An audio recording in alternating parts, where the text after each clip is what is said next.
पढ़ी आपने हुई है, लेकिन दोबारा एक दफा डिटेल से डिस्कस कर लेते हैं। एवरेज सिंपल एक डाटा को रिप्रेजेंट करने के लिए एक सिंगल फिगर, मैं आपको कोई सेट स्टैंडर्ड बुकिश डेफिनेशन नहीं बता रहा, सिर्फ वो डेफिनेशन बता रहा हूँ जिससे आपको कॉन्सेप्ट समझ आ जाएगा कि ये एवरेज होती क्या है। इस वक्त आप क्लास में 23 बच्चे हैं या 30 बच्चे हैं, किसी की 18 साल है, कोई 24 साल वाला भी है, जो कोई 16 साल वाला भी है, मेरी 36 साल उम्र है, मैं 36 साल वाला हूँ। अब मैंने किसी को बताना होगा जी जो मैं क्लास ले रहा हूँ वो इतनी एज के बच्चों की क्लास ले रहा हूँ, तो मैं उसको क्या बताऊंगा जी मैं क्लास ले रहा हूँ जिसमें 16 साल का, 17 साल का, 21 साल का, 22 साल का, 23 साल का, 23 साल के 6 बच्चे, 20 साल के 4 बच्चे, 18 साल के 3 बच्चे, 36 साल का एक टीचर, 25 साल की एक लड़की, 27 साल का एक लड़का। ऐसे तो नहीं बताऊंगा, मैं कहूंगा मेरे पास जो स्टूडेंट पढ़ रहे हैं उनकी एवरेज एज 20 साल, 20 से 22 साल वाले बच्चों को मैं तैयारी करवा रहा हूँ। तो ये 20 से 22 कैसे डिसाइड होगा? मतलब हवा में तो डिसाइड नहीं होता ना, तो उसका एक तरीकेकार है, इसको नॉर्मली डाटा को प्रेजेंट करने के लिए एवरेज कहा जाता है। ये कोई नई चीज नहीं, आप लोगों के लिए आप सबने पढ़ा हुआ है। सिंपल से अगर 8 नंबर है, 4 है, 3 है, 8 है, ये कौन आ गया भाई लानू वाला, एक मिनट जी।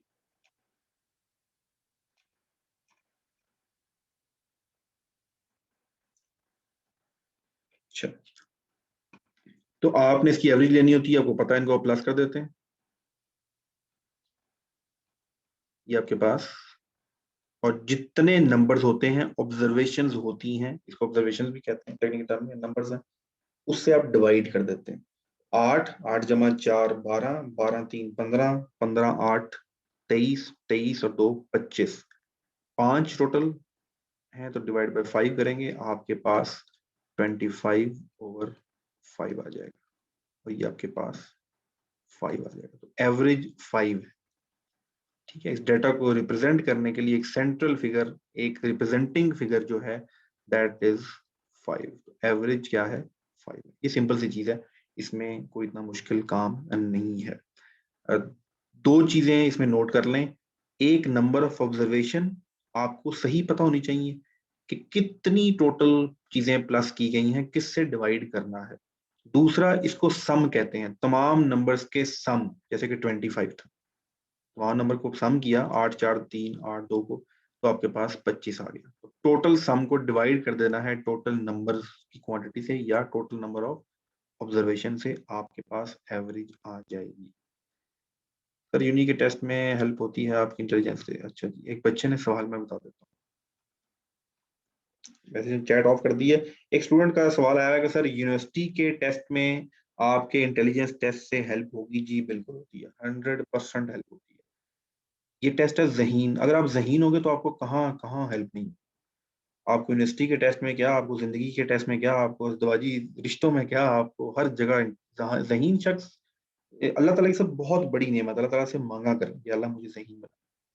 नमाज पढ़ के ये दुआ मांगा करें कि आप एक जहीन शख्स हो।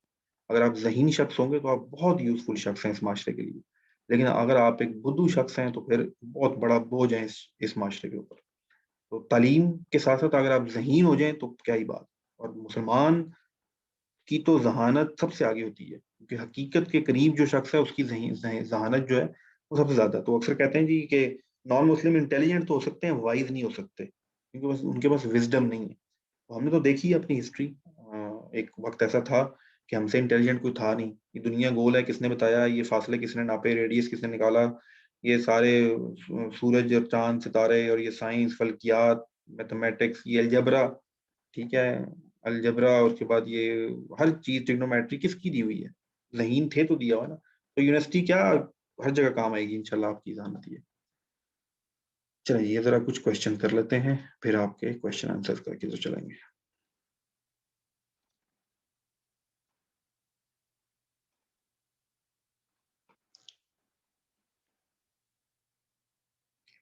सवाल, वर्ड प्रॉब्लम पढ़ने का तरीका, अगर आप बैठे हुए हैं 3 घंटे वाले एग्जाम में, या आपने सवाल हल करना है, कोई टाइम बाउंड नहीं है, तो वर्ड क्वेश्चन को कैसे करते हैं? आप सवाल पढ़ते हैं, for 9 innings Bowman has an average of 75 run. 9 innings खेली, क्रिकेट की इनिंग्स होती है ना, उसने 9 दफा बैटिंग की, तो उसकी जो एवरेज बनी वो 75 रन बने।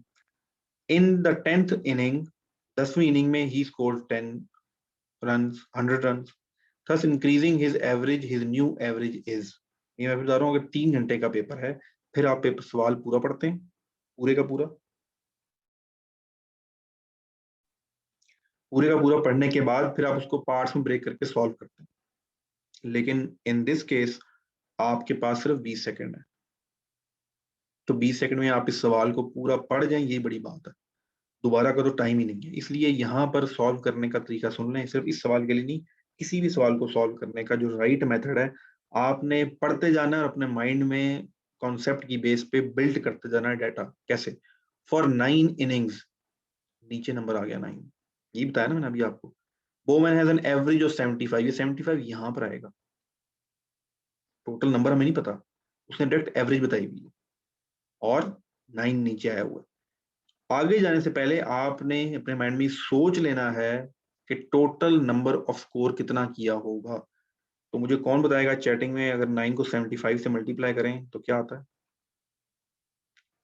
9 को 750 माइनस 75 जी, क्या आएगा?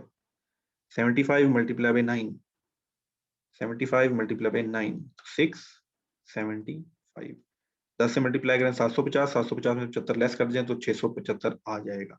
इसका मतलब है कि बोमैन ने टोटल स्कोर किया था 675। उसने 9 किसी में 100 किया होगा, किसी में 30 किया होगा, 40 किया होगा, हमें ये नहीं पता। हमें ये पता है कि टोटल 9 मैच खेले बोमैन ने और उसमें उसने 675 स्कोर किया, और उसके बाद वो कह रहा है कि उसकी एवरेज कितनी आ गई? 75 आ गई।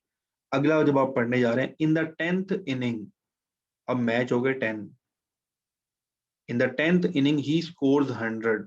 ऑलरेडी कितने कर चुका है? 675। 100 अगले मैच में कर दिए तो कितना हो गया? 775। Thus increasing his average, fourth in उसकी जो एवरेज है वो इंक्रीज होगी। His new average is, new average आपके पास क्या आ गई? 77.5। मैं सिर्फ आपको तरीका बता रहा हूँ कि अगर आप का कॉन्सेप्ट है तो आप उससे कहते हैं हम एग्जाम में इतनी स्पीड से कैसे कर लेंगे। अगर कॉन्सेप्ट होगा, प्रैक्टिस होगी तो बहुत जल्दी कर लोगे, कोई मसला नहीं। यहाँ तो आपको जो ऑप्शंस दिए होते हैं, जैसे ही आपने 775 देखा, आपने फिर बेशक कैलकुलेट भी नहीं किया, आपको पता लग गया अच्छा यार ये जवाब है। एमसीक्यू ऑप्शंस दिए हैं मैंने। तो ये एक बेसिक तरीका है सॉल्व करने का एवरेज के क्वेश्चन को। एक और सवाल करते हैं।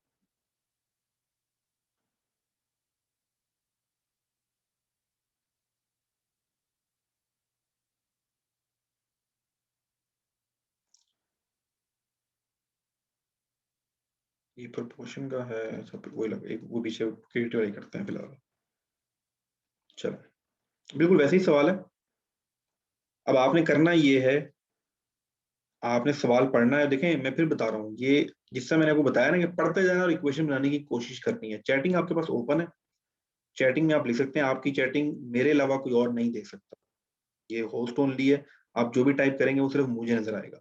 आप वो इक्वेशन बनाते जाएं और टाइप करते जाएं सब। मुझे जवाब नहीं चाहिए, मुझे वो स्टेप्स चाहिए। तो पहली जब आप पढ़ रहे होंगे, for 9 innings Romans has an average of 65, तो अब क्या आएगा? टोटल स्कोर कितना हुआ वो टाइप करें जरा। टोटल स्कोर कितना हुआ? टोटल स्कोर कितना हुआ? पहली लाइन की बात हो रही है, आगे नहीं जाना अभी आपने। For 9 innings Roman has an average of 65, इसका मतलब है टोटल स्कोर कितना हुआ? 85। जवाब नहीं देना, ये आगे आगे नहीं भागना आपने इतना। अभी हम पीछे, आगे हम जवाब नहीं तलाश कर रहे। तो आपके पास आ गया 585 और एवरेज कितनी आ गई? 65। Number of innings 9। तो आपके पास दो चीजें दी थी, आपने तीसरी चीज फाइंड खुद ही कर ली। तो 9 इनिंग्स में 585 स्कोर किया और 65 उसकी एवरेज है। राइट, आगे चलते हैं। In the 10th inning he scores 200 run.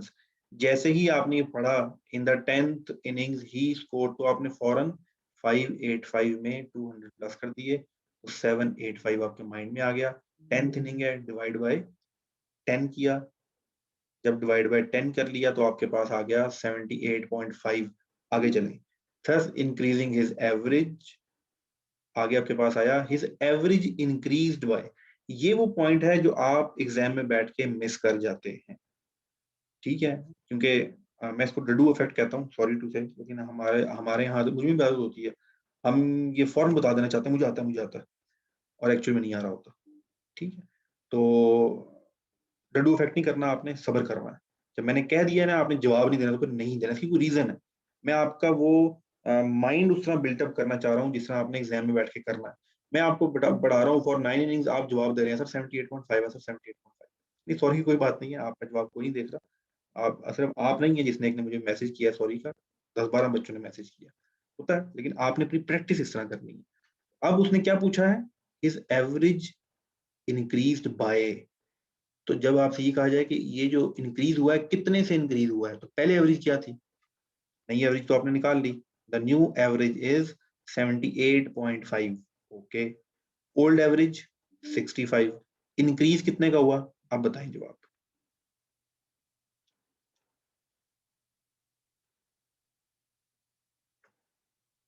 चलें गुड, मैं एक दफा आपके सामने ये दोबारा, कुछ स्टूडेंट्स को शायद ना भी समझ आया, दोबारा से एक दफा सॉल्व भी कर देता हूँ। For 9 innings Roman had an average of 65 run, फौरन मेरे जहन में आ गया 9 नीचे था, कोई एक फिगर से तकसीम किया तो एवरेज आ गई 65। जब इसको आप मल्टीप्लाई करेंगे क्रॉस मल्टीप्लाई तो आपके पास वो फिगर आ गई, दैट इज 585। आ गया इन द 10th इनिंग की बात आ गई। 10 इनिंग, 9 इनिंग में उसने 585 स्कोर किया था, 10th में उसने 200 कर दिया, तो अब टोटल 10 स्कोर कर दिया 785, एवरेज आ गई 78 पॉइंट, सॉरी मैंने वहां पॉइंट लगा दिया, ये आ गई।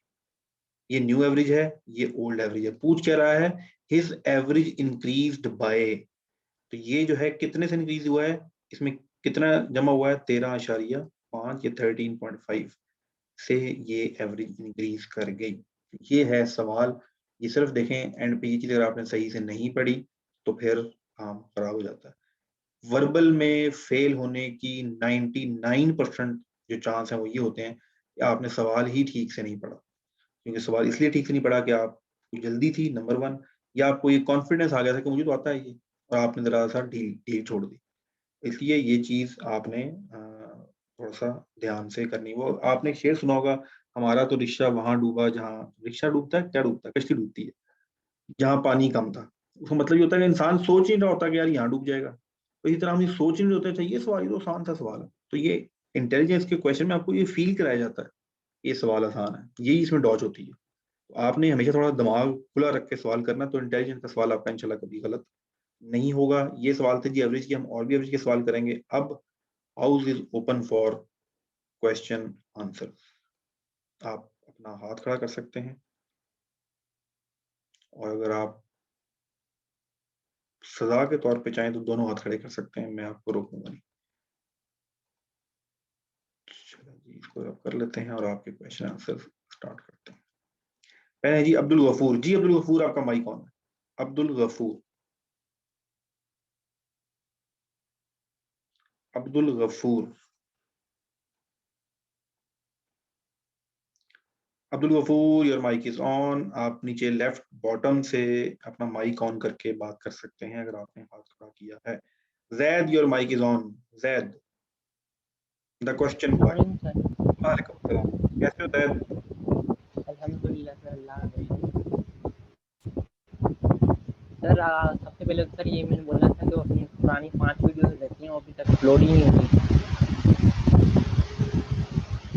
और और सर दूसरी बात ये है कि सर आपने कहा था कि मेंटल मैथ की क्लास शुरू करेंगे।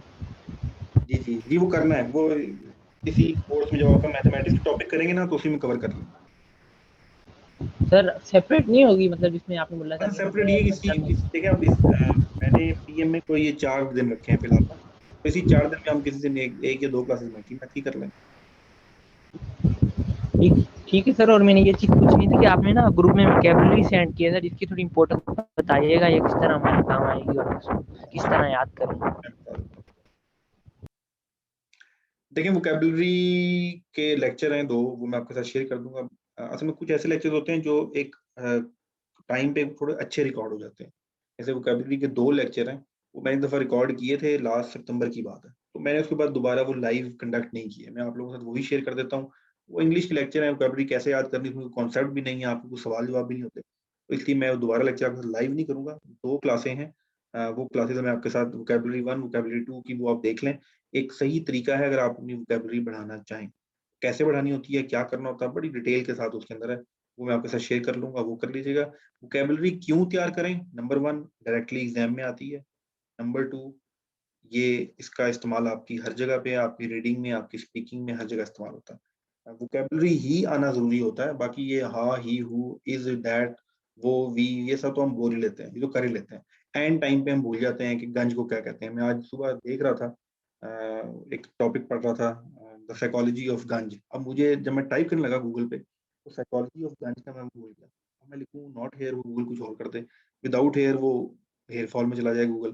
फिर मुझे याद आया उसका वर्ड पार्ट, फिर मैंने वो लिखा तो समझ आया। तो एंड टाइम पे अगर आप वोकैबुलरी आपको नहीं आएगी और फिर वोकैबुलरी का इस्तेमाल, वो उसमें बताया हुआ है कि वोकैबुलरी का हम समझते हैं वोकैबुलरी का मतलब है लफ्ज़ का माना याद कर। ये माने नहीं होता जी, माना होता है। हमें उर्दू भी सही नहीं आती।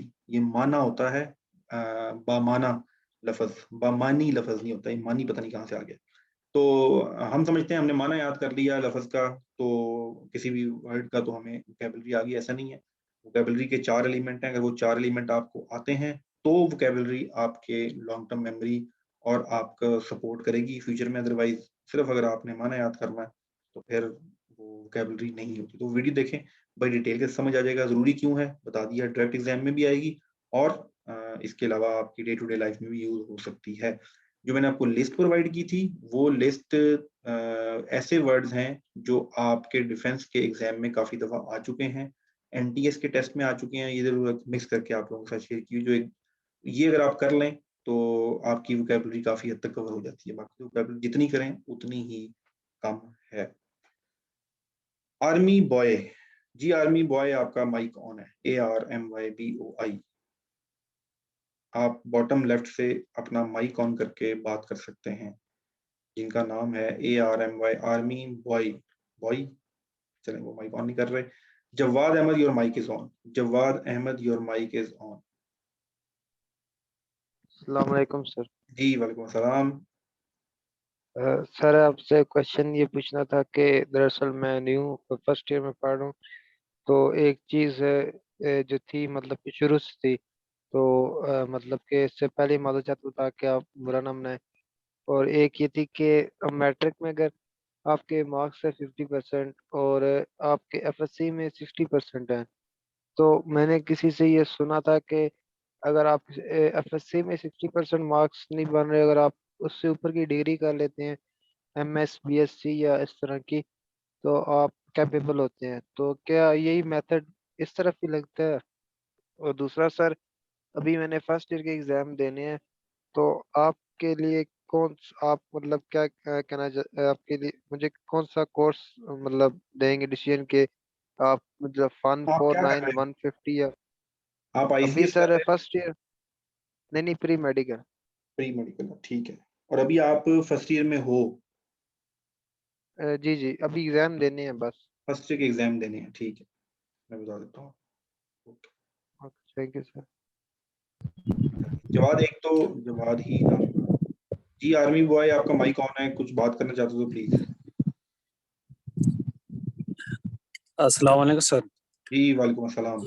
अच्छा सर, मुझे ये पूछना था कि अभी 148 PM में लॉन्ग कोर्स में इन्होंने इनिशियल इंटरव्यू में ऐसे ऐड किए, तो इस ऐसे में मतलब कितना रोल होता है इंटरव्यू में? और अगर किसी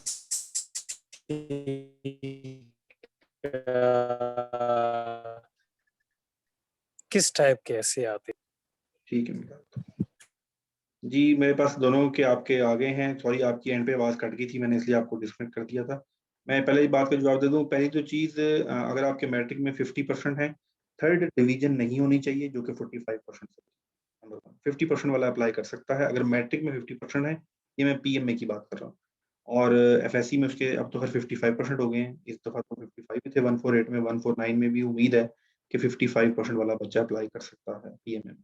तो ये 60% होगा, तो आप कर सकते हैं येस। अगर आपके इधर भी 50% हो गए, तो आपकी जो फाइनल डिग्री है आगे BS है, अब तो BA तो खत्म ही हो गया, BS है 4 साल का, उसमें आपका 2.5 से अबव या 60% से अबव होना चाहिए, लेकिन 50% से नीचे FSC में नहीं होनी चाहिए।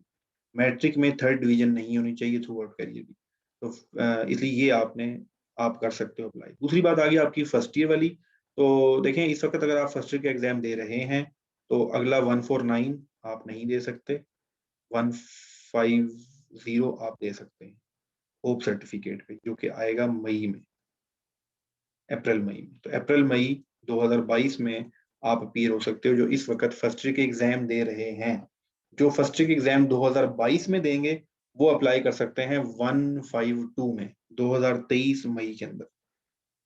ठीक है, आ जाइए ऐसे राइटिंग पे। ऐसे राइटिंग जो है बिल्कुल इंक्लूड की गई है, पहले पेशावर सेंटर में हुआ करती थी, 2-3 साल से पेशावर सेंटर में ऑलरेडी ये इम्प्लीमेंटेड थी, लेकिन इस दफा सारे सेंटर्स में ले ली गई। इंटरव्यू का पर्पस सिर्फ ये होता है कि जब आप जाके बैठते हैं उसके सामने, तो उनको आपके बारे में प्री इंफॉर्मेशन क्या है।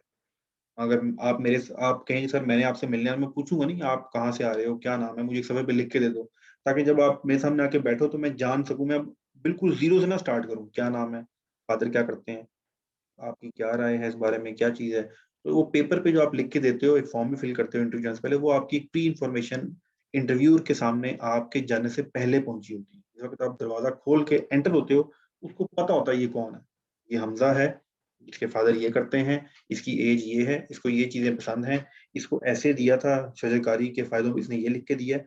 आपका अच्छा खासा इंट्रोडक्शन हो चुका होता है।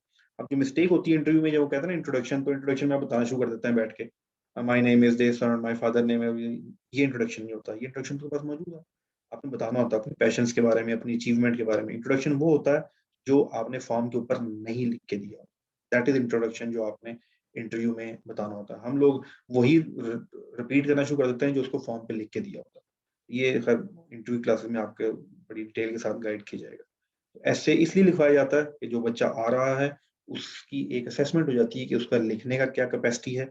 क्यों अब हो रही है, क्योंकि आईएसबी में आपने बहुत कुछ लिखना है। आईएसबी में जाके आपने स्टोरी लिखनी है, पॉइंटिंग स्टोरी लिखनी है, सेंटेंस कंप्लीशन लिखनी है, वहां ऐसे राइटिंग करनी है, उसके बाद और बड़ा काम है लिखने का। तो इसलिए वो वहां जाके लिखते नहीं थे बच्चे बिल्कुल भी। तो उन्होंने उस चीज को थोड़ा फिल्टर आउट करने के लिए, कि बच्चों को इनिशियल लेवल पे ही फिल्टर आउट कर लें, इधर ऐसे ऐड किया गया है। जी जैनब जिया, आपका माइक ऑन है। जैनब जिया, योर माइक इज ऑन। अस्सलाम वालेकुम सर। जी वालेकुम सलाम।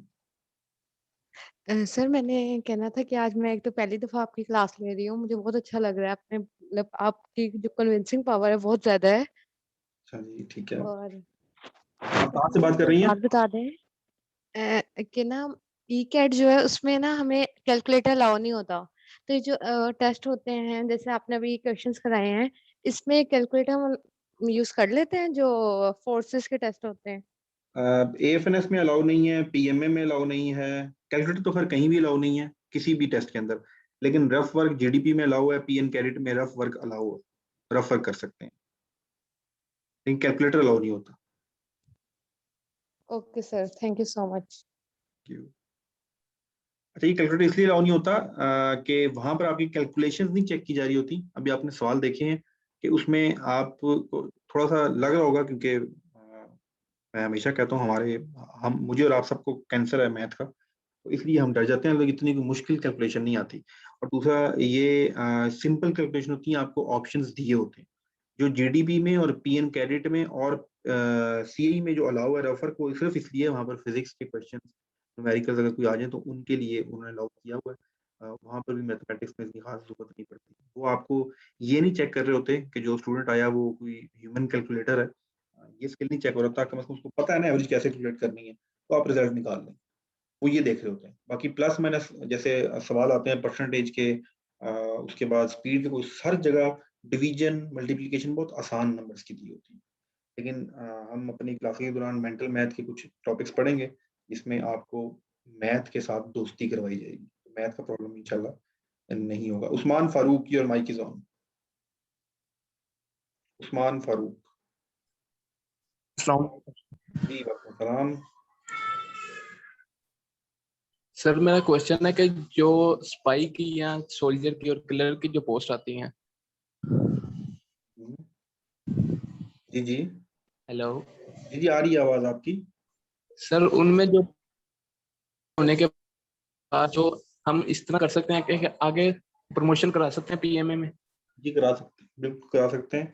उसका एक स्पेशल क्राइटेरिया है। नंबर वन, आपकी एजुकेशन कंप्लीट होनी चाहिए 50% के साथ। दूसरा, आप जिस यूनिट में या जिधर भी आप सर्व कर रहे होते हैं वहाँ के सीईओ से आपको एनओसी लेना पड़ता है। अगर वो आपको एनओसी दे दे तो आप रिक्वायरमेंट पूरी करके अप्लाई कर सकते हैं। बहुत लोग अप्लाई करते हैं। हर बैच में मसलन इस दफ़ा भी 4 लोग थे। 4 ऐसे लोग थे पीएमए 148 में जो ऑलरेडी सर्व कर रहे थे एज़ अ सोल्जर। आप कर सकते हैं। सर, क्लर्क के लिए क्या जॉब होती है क्लर्क की बेसिकली? क्लर्क का मुझे नहीं ज़हन में। मेरा जो ख़ास कोर एरिया है वो ऑफिसर्स की रिक्रूटमेंट का है। मुझे सिपाही और उनके बिल्कुल इन्फॉर्मेशन, सीरियसली बिल्कुल इन्फॉर्मेशन है ही नहीं। जान के नहीं रखी हुई। मसलन मैं चाहता भी नहीं हूँ कर रखूँ। उसकी रीज़न ये है कि या तो बंदा रखे, फुल इन्फॉर्मेशन रखे, या फिर ना रखे। तो हम क्योंकि इनकी तैयारी वगैरह नहीं करवाते तो इसकी इन्फॉर्मेशन मेरे पास ज़्यादा है नहीं। इसके अंदर क्लर्क भी हैं, फिर सिविल भी कुछ इंडक्शन होती हैं। सिविल वालों के लिए अलग से कंडीशंस हैं, यूनिफ़ॉर्म के लिए अलग से कंडीशन है। तो राइट नाउ मेरे पास की कोई ख़ास इन्फॉर्मेशन है नहीं। आप यूट्यूब पे सर्च करें। फिर भी अगर आपको कहीं प्रॉब्लम हुआ तो राब्ता कीजिएगा, फिर मैं आपको गाइड कर दूँगा। मैंने इस बारे में बिल्कुल पहले मैंने शुरू-शुरू में कोशिश की थी। हमने 1-2 क्लासेस में अदर देन ऑफिसर्स की क्लासेस भी कंडक्ट की थी, लेकिन वो तजुर्बा कोई कामयाब नहीं रहा। बिल्कुल दोनों की डिफरेंट लाइन्स हैं, कोर्स का बड़ा डिफरेंस है। अब इस वक़्त देखें क्लास में सब बैठे हुए हैं। टीएन कैडेट भी बैठा हुआ है, जीडीपी भी, सीए भी, एफएनएसबी निज़ाम चल रहा है। लेकिन जब आप 2 मुख्तलिफ लाइन की तैयारी करवाते हैं, बड़ा काम खराब हो जाता है। तो लेकिन कर सकते हैं, उसमें आपको 50% नंबर होने चाहिए और आपकी एज भी, आपको रिलैक्सेशन मिल जाती है। 25 साल तक का सोल्जर अप्लाई कर सकता है। जी ज़ैद, योर माइक इज़ ऑन। इसके बाद आखिरी क्वेश्चन हिजाब आपसे लूँगा, फिर क्लास को। सर वो आपने अब सर एफसी की बात की सर, तो एसए की भी सर अभी टाइप होती है जिस तरह हम सीएसएस के पेपर में बैठते हैं तो उसका पूरा पैटर्न होता है एसए का किसका टाइम किस तरीका किस तरह लिखे ऐसे ऐसे जी, जी, ऐसे जो उन्होंने क्वेश्चन किया था ना कि इंटरव्यू में ऐसे भी लिखवाना शुरू कर दिया उन्होंने। जी। तो उससे रिलेटेड मैं पूछ रहा हूँ सर भी, एक तो होता है ऐसे जिस तरह मतलब सीएसएस के पेपर में कोई यूनिवर्सिटी में बताया जाता है कि भाई जो इंग्लिश डिपार्टमेंट में पढ़ते हैं उनको फिर हर चीज़ बताई जाती है कि ऐसे यहाँ इस तरह लिखना है जो सीएसएस की तैयारी करते हैं, और एक एक होता है वैसे ही फॉर इनफॉर्मल ऐसे। सर तो अभी इसके अंदर कौन सा ऐसे लिखते हैं, जी, इस बारे में थोड़ा गाइड दीजिएगा। ये इनफॉर्मल और सेकेंडली इसको कहते हैं शॉर्ट एसे। शॉर्ट एसे लिखने का तरीका ये होता है, उसकी लेंथ कितनी है, उसमें फिर आपने चीज़ों को डेप्थ में टच नहीं करना होता। उसमें सिर्फ आपने अपने पॉइंट ऑफ व्यू देना। दूसरी बात आपने ये देखना होता है कि आप ये एसे लिख किस लिए रहे हैं। हर चीज़ का मकसद आपने देखना है। तो ये आप इसलिए लिख रहे हैं कि इंटरव्यू में फोर्सेस के पॉइंट ऑफ व्यू से आपको असेस किया जाएगा इसने क्या लिखा है। तो वो एसे की तैयारी भी उसी तरह कराई जाती है कि आपने इस तरह के पॉइंट्स लिखने हैं। जैसे एक स्टूडेंट्स को मैं तैयारी करा रहा था, उसने ऐसे मैंने से कहा, उसने लिखा सॉरी, फेवरेट पॉलिटिकल पार्टी। तो जो उसने नाम बताया वो आजकल पिछले कुछ इंसिडेंट की वजह से नाम ब्लैक लिस्ट है। तो मैंने कहा ये आप बिल्कुल इस बात पे आपका बिलीव होगा, सब कुछ होगा, लेकिन अगर आप ये लिख के दोगे तो आप उसको डिफेंड नहीं कर सकोगे। तो मैंने उसको समझाया कि इस वक़्त कुछ चीज़ों को आपने शुगर कोटेड भी करना होता है। कुछ जगहों पे आपने अपनी राय क्लियर कट नहीं देनी होती। This is the decision for your career. आपने इस वक़्त कौन-सा कोई शिद्दत पसंद अपना डिसीजन नहीं, मुझे तो यही पॉलिटिकल पार्टी पसंद है। आपका कौन-सा कोई पॉलिटिकल से इतना बड़ा लगाव, आप मुसलमान हैं, उसके बाद पाकिस्तानी हैं, वो आपकी प्रायोरिटी है, अपना करियर देखो। फिर मैंने उसको थोड़ली चेंज कराया। तो इसलिए ये शॉर्ट एसे का मकसद सिर्फ़ एक आपके बारे में राय गेन करने की कोशिश होती है। तो वो फिर आपको इंशाल्लाह उसमें प्रैक्टिस करवाएँगे। जी, लास्ट क्वेश्चन हिजाब फातिमा, आपका माइक ऑन है। जी, हिजाब, योर माइक इज़ ऑन।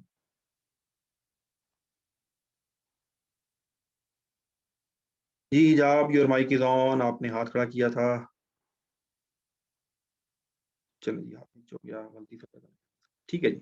कल इंशाल्लाह एवरेज के टॉपिक को कवर करेंगे। इसमें मज़ीद 2-3 क्वेश्चन और हैं और मैथ का 1-2 टॉपिक कवर करेंगे। कल आपसे मुलाकात होती है। कुछ सवाल सॉरी चैटिंग में आए थे, सर क्या मैं आर्मी में जाकर एज़ अ क्रिकेटर बन सकता हूँ अगर मैं क्रिकेट में अच्छा हूँ तो? जी, आर्मी में स्पोर्ट्स की बहुत अपॉर्च्युनिटीज़ हैं। क्रिकेट की इतनी ज़्यादा नहीं है, लेकिन हैं सही। आर्मी की क्रिकेट टीम होती है। आर्मी के अंदर अपने कलर्स होते हैं, अगर आप अच्छे प्लेयर हों। हमारी पिछली में कौन था एक बैट्समैन, वो नेवी का था आई थिंक, या आर्मी से आया था, फ़खर। मैं क्रिकेट में इतना ख़ास इंटरेस्टेड नहीं हूँ, इसलिए मुझे कोई याद नहीं है ज़हन में। तो वो आर्मी का ही प्लेयर था। तो आर्मी की क्रिकेट टीम है जी, बिल्कुल है। और अगर आप स्पोर्ट्समैन है तो आर्मी में आपको बड़े बहुत चांसेस आपको मिलेंगे, वहां पर बहुत अपॉर्चुनिटीज है स्पोर्ट्समैन के लिए। अचानक की मौत बहुत दुख देती है। अच्छा चलें सर, थैंक यू, अब क्लियर हो गया। अच्छा ठीक है जी सर, क्या ये हो गया सर जी? बस 20 सेकंड में इतना कुछ कैसे मैनेज करेंगे, कुछ ट्रिक एक्सेट्रा बता दें, इतना भी आता है फिर जब 10 सेकंड। तो कोई ट्रिक शिक नहीं है जी, आप तो जिसने ये सवाल लिखा है आप तो पुरानी स्टूडेंट है, प्रैक्टिस कर रहे हैं आस्ते आस्ते, आपने टेस्ट दिए भी हैं, कोई इतना मुश्किल नहीं है। जब टेस्ट सामने आता है तो आप कर लेते हैं, 20 सेकंड में क्या 15 सेकंड में कर लेंगे इंशाल्लाह। थैंक यू सो मच जी, अल्लाह हाफिज, जज़ाकल्लाह।